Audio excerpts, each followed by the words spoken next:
हुए चालू माइक के चक्कर में माइक लेना है। जय गुरुदेव।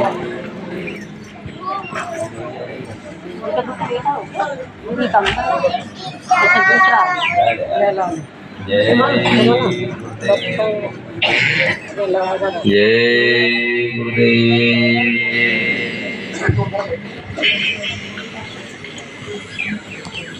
जय गुरुदेव।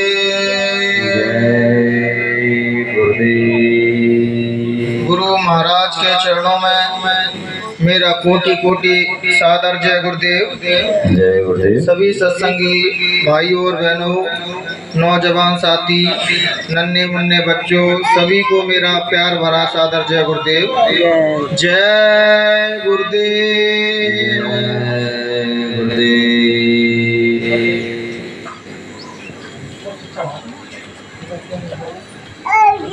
एक भजन हम सुनाएंगे जिस भजन के भाव हमें परमात्मा की याद दिलाते हैं और भजन कैसे करना चाहिए उस भजन के माध्यम से हम बताना चाहेंगे।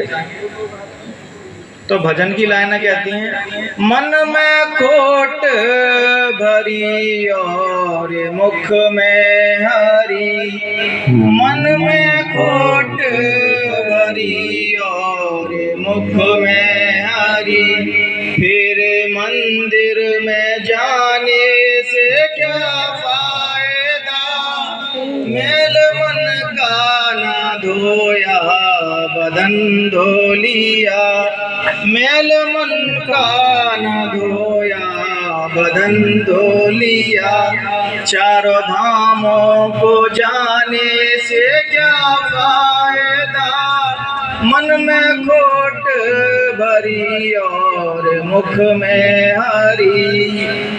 संत सदगुरु बहनों भाइयों अपने अंदर के भाव को देखते हैं।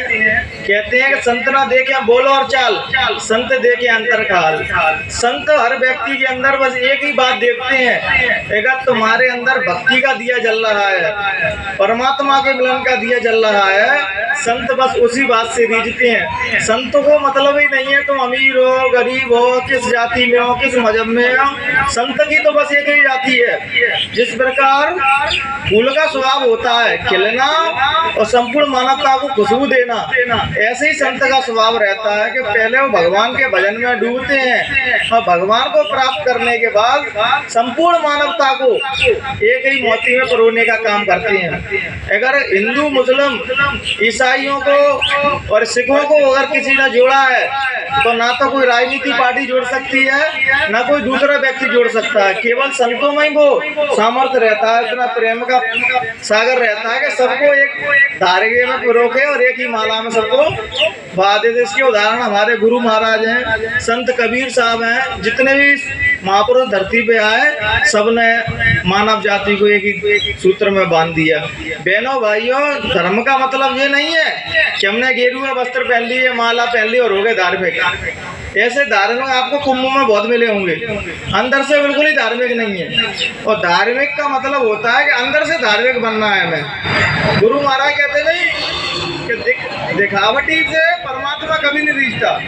परमात्मा जब भी रीझेगा तुम्हारी सच्चाई से रीझेगा कि तुम वास्तविकता में जो हो तभी रीझेगा। तुम ऊपर से दिखावा कर रहे हो तो भगवान कभी रीझने वाले नहीं है। भगवान तो तुम्हारे अंदर की पवित्रता, तुम्हारे निर्मलता, तुम्हारे अंदर की सच्चाई और भगवान पर पूर्ण समर्पण। कहते भक्ति मार्ग में क्या होता है कि भक्ति मार्ग में पर लोग रिजल्ट चाहते हैं। जैसे कोई बच्चा पढ़ता है तो सोचता है मेरी नौकरी लगेगी, और जो भक्ति करता है तो भी कभी ना कोई संसार की चीज मांगता रहता है। लेकिन भक्ति में किसी प्रकार की मांग तो होती नहीं है। भक्त को जो चीज चाहिए होती है वो परमात्मा उसके लिए अपने आप प्रोवाइड कराता है। वो परमात्मा जिस प्रकार भक्त को ऐसे खाने की जरूरत है तो उसका खाने का इंतजाम परमात्मा अपने आप ही करेगा, भक्त नहीं मांगेगा। तो वो कहे मैं मांग के परमात्मा को शर्मिंदा क्यों करूं? अगर जो परमात्मा ही है तो वो खुद जानता है कि मेरे बच्चे को किस चीज की जरूरत है। हम सबसे बड़ा मना क्या करते थे, गुरु महाराज से मिलने जाते थे तो गुरु महाराज को अज्ञानी समझते थे। तुमने परमात्मा समझा होता तो तुम्हें मांगने की जरूरत ही नहीं पड़ती। जो बताओ बहनों भाइयों, अगर आप लोग भूखे हो तो तुम इनसे कहोगे तभी पता पड़ेगा कि मैं भूखा हूँ। वो तो तुम्हारे अंदर की बात वैसे ही समझ रहे हो, तुम्हें भूख लग रही है, लेकिन हम मांग के अपने आप को छोटा साबित कर देते हैं। हो सकता है तुम्हें मेल देने वाले थे, लेकिन तुमने कहा गुरु महाराज एक कमरा दिलवा दो, तो उन्हें एक कमरे के लिए जगह दिलवा दी। तो गुरु महाराज भी हंसते थे कि भैया मेल की तैयारी कर रहा था, कमरे में ही संतुष्ट हो गया। हमें क्या देना चाह रहे थे, क्या चाहिए मांग के वही में रह गए बस, और मन में खुश होते थे, देखो गुरु महाराज से मनोकामना पूरी करा ली। अरे बहनों भाइयों, तो मैं उस परमात्मा का राज देने आए थे, उस मालिक का घर बताने आए थे कि ये परमानेंट घर नहीं है। यहाँ तो कोई 70 वर्ष के लिए, कोई 80 वर्ष के लिए, कोई 100 वर्ष के लिए, तो यहाँ से तो जाना पड़ेगा, लेकिन परमानेंट स्थायी घर तो वही है अपना। जैसे एक संत गाँव में रहते थे, तो गाँव के चौराहे पे बैठे रहते थे वो, तो कोई पूछता था कि बस्ती का द्वार किधर से है, बस्ती किधर को जाना है, तो संत क्या करते थे, मरघट का रास्ता बता देते थे। तो जब वहां पहुंचते थे वो कहते तो मरघट है, तो वो कह रहे अरे संत ने भी झूठ बोला, तो जाके संत को मारने लगे। अरे हमने तो बस्ती का रास्ता पूछा, हमने मरघट का रास्ता बता दिए। तो उन्होंने कही कि मैंने तो बस्ती का ही रास्ता बताया तुम्हें। बस्ती का मतलब क्या होता है, जहाँ जो बस के फिर वो खाली नहीं करे। जिसको तुम बस्ती समझ रहे हो वो तो अस्थायी है, वो तो तुम्हें कभी ना कभी खाली करके जाना पड़ेगा। लेकिन जो एक बार मरघटा में पहुंच जाता है वो वापस लौट के नहीं आता। बहनों भाई, अपने घर कोई मर गया तो उसको मरघटा में जलाया कि वो वापस लौट के आया? बताओ बहनों भाई, आया लौट के? नहीं लौट के आया। तो समझदार व्यक्ति वो नहीं जो संसार की चीजें मांग रहा है। समझदार व्यक्ति जो ही है कि अपने मरने से पहले वो अपने आप को जान ले कि मैं कौन हूँ। जो तुम्हारे अंदर जीवात्मा बैठी है ना, उस परमात्मा का ही अंश है। जैसे बाहर तो हम मंदिर मस्जिदों में तो ऐसी श्रद्धा दिखाएंगे कि भगवान के हम बहुत बड़े भक्त हैं, और कई लोग तो मंदिर में लड़ने पड़ते हैं, अरे पहले दर्शन मैं करूंगा। जब हमारे अंदर इतना ही धैर्य नहीं है, इतना पेशेंस नहीं है, तो मंदिर मस्जिद जा क्यों रहे हो? क्योंकि धार्मिक व्यक्ति के अंदर शांति और धैर्य रहता है। कहते हैं कि सच्चा प्रेम वही होता है जिसमें प्रतीक्षा की चाह हो। कितना धैर्य है, वो कितना सब्र कर सकता है, वही सच्चा प्रेम है। अभी तो गुरु महाराज को जाना वर्ष भी नहीं हुए तो कोई कहीं पहुंच गया, कोई कहीं पहुंच गया, और दावा ऐसा करते थे कि इनसे बड़ा प्रेमी गुरु महाराज का कोई नहीं है। प्रेमी तो जरा कितने जन्मों तक अपने प्रेमी की राह देखते रहते हैं, बात चाहते रहते हैं। और हमारा प्रेम कैसे था कि स्वार्थ बस प्रेम था। जहाँ स्वार्थ बस प्रेम होता है वो तभी तक प्रेम रहेगा जब वो तो उसकी मनोकामना पूरी हो रही है, उसके हिसाब से समय चल रहा है तब तक। हम लोग संत महात्माओं के पास जानकर कैसे क्यों जाते हैं? हमें मुक्ति वो चाहिए नहीं किसी को, हम तो संसार की चीज चाहिए। एक बार बुद्ध कह रहे कि भिक्षुओं, तुम्हारा मोक्ष पाना जन्म सिद्ध अधिकार है। तो आनंद कहने लगे महाराज तुम्हारा सत्संग मुझे ही कहता है मोक्ष पाना जन्म सिद्ध अधिकार है, जन्म सिद्ध अधिकार है, तो दे क्यों नहीं देते मोक्ष सबको? तो नहीं, दे तो दूंगा मोक्ष, लेकिन जब रेस्टर ले जाओ और गाँव में फिर के आओ किसको मोक्ष चाहिए? तो भैया एक जी माता जी के पास गए, माता जी से पूछा तुमको क्या चाहिए? माता जी ने कहा तो सब ठीक है, बस मोड़ा नहीं है। तो मैंने रेस्टर में लिख लिया कि मोड़ा चाहिए तुम्हें। वे माता जी के पास गए, वो तो सब ठीक है, मोड़ा ही नौकरी ना लग रही, तो नौकरी लिख ली। ऐसे ऐसा पूरा रेस्टर भर गया। अब महात्मा बुद्ध ने कही जरा रेस्टर पर ये बताओ कि मोक्ष कहाँ लिखा है? तो पूरा रेस्टर देखा, किसी को कुछ चाहिए, किसी को कुछ चाहिए, किसी को कुछ चाहिए। महाराज आप मोक्ष तो तुम ना लिखो। तो ये बताओ कैसे दे दूं? भगवान भी ज्ञान या मोक्ष उसको देगा जिसको चाहिए मोक्ष। जो मोह माया का बंधन ऐसा है कि इसको ही हम सत्य समझने लगते हैं। तभी तो संतों ने कहा है कि जो खुली आंखों से दिख रहा है सब मिथ्या है, और जो बंद आंखों से दिख रहा है। हम लोग रोते रहते हैं ना, तो गुरु महाराज के लिए नहीं रो रहे, वो तो उसी देह के लिए रो रहे हैं कि भाई देवा गुरु महाराज आए, हम पैर छिए, हम रोए गाए। तो जी बताओ, गुरु महाराज 400 वर्ष की कह गए, तो 400 वर्ष बाद तो जाएंगे बहनों भाई, फिर तब रोना पड़ेगा तुम्हें। 400 वर्ष बाद तो रोगे फिर तुम, अगर तुम्हारा प्रेम आत्मा का होगा। गुरु महाराज तभी तो कहते हैं अंतर में चलो, अंतर में चलो, अंतर में चलो। क्यों? अंतर में जो दर्शन हो गया तुम्हें, फिर तुम बाहर की देह के लिए नहीं रोगे। क्योंकि बाहर की देह की एक मर्यादा है। तो गुरु महाराज कहते हैं कि काल के इस संसार का नियम मुझे भी निभाना पड़ेगा। कहते थे कि 100 के पार हो गया आज शरीर, मुझे भी उसको सौंपना है। कहते थे कि नहीं बहनों भाइयों? लेकिन हम पता नहीं कैसा सत्संग सुनते हैं, बस आधी अधूरी बात सुन के और उसी पे चलने लगते हैं, लकीर के फकीर बन जाते हैं। एक शब्द तो बताया लकीर के फकीर, लेकिन उसका अर्थ नहीं लगा पा क्या हुआ। लकीर के फकीर जे के ऐसे गिलास जे रखा, जे फूल ऐसे रख दिया, और किसी दूसरे महात्मा ने पाई जगह पे ऐसे रखा तो उसका विरोध करने लगेंगे, अरे जैसे जो तो ऐसे ही रखा था। अब जो बता वो भी ज्ञान की बात उतारा, लेकिन वो जो आज का जो समय है उसको भी इंक्लूड कर रहा है, बस इतना अंतर है। लेकिन हम उसी समय में जिएंगे नहीं, जी सही है, मेरा टेस्ट नहीं अड़ा और खाने को मांगे दही बड़ा, वही किस्सा है। जब तक हम परिवर्तित नहीं हो गए, संसार एक समय में नहीं रहता। जैसे बूढ़ी माता जी तो बच्ची रही होंगी, कर रही होंगी, तो आज बूढ़ी माता जी बनेंगी, इसके बाद ये देह छूटेगी। एक क्रम प्रसार चल रहा है, संसार कभी किसी के लिए नहीं रुका। इसलिए बहनों भाइयों, समझदार व्यक्ति वही है जो अपना शरीर छूटने से पहले अपने अंदर वो जान ले कि छूटना और मरना और जन्मना तो कुछ होता ही नहीं है। पर ये देह पुरानी हो जाती है, तो जर्जर हो जाती है, तो जिस प्रकार के कपड़े मैले हो गए तो कपड़े उतारे, दूसरे कल नए कपड़े पहनेंगे, उसी प्रकार जब शरीर खराब हो जाता है तो इस शरीर को छोड़कर आत्मा दूसरा शरीर धारण कर लेती है। और ये चक्र तब तक चलता रहेगा, देह को धारण करना मरना, तब तक तुम्हें आत्मज्ञान प्राप्त नहीं हो जाएगा। अभी सीधी सीधी तुमसे गुरु महाराज बात कह देते तो मारने को दौड़ते, तुम तो कहते मैं चाहिए नहीं है चीज, मैं तो संसार की चीज दो तुम, और नहीं दोगे तो मानेंगे नहीं तुमको गुरु महाराज। हमें हर बार पर्चा लेते थे, गुरु महाराज ये काम बना दो तो ये मानेंगे, नहीं तो दूसरे यहाँ चले जाएंगे। अब ये बताओ बहनों भाइयों, कितनी बार तुम्हारा काम बना है? अब की बार असली काम भी मांग लो, गुरु महाराज आत्मज्ञान हो जाए मुझको, अपनी आत्मा को जान लूं, जन्म जन्मांतर के जो कर्म मुझ पे लदे हुए हैं वो छूट जाए, बस दोबारा जन्म मरण की पीड़ा से निकल जाऊं मैं। तो एक बार क्या हुआ बहनों भाइयों कि जीसस क्राइस्ट थे, तो चर्च में एक व्यक्ति घुस गया काला।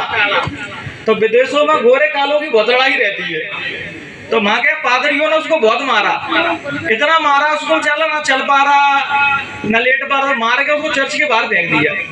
तो बेचारा रो रहा गॉड के लिए, परमात्मा के लिए कि मालिक मुझे तुम्हारे मंदिर में भी नहीं घुसने देते, दर्शन नहीं करने देते।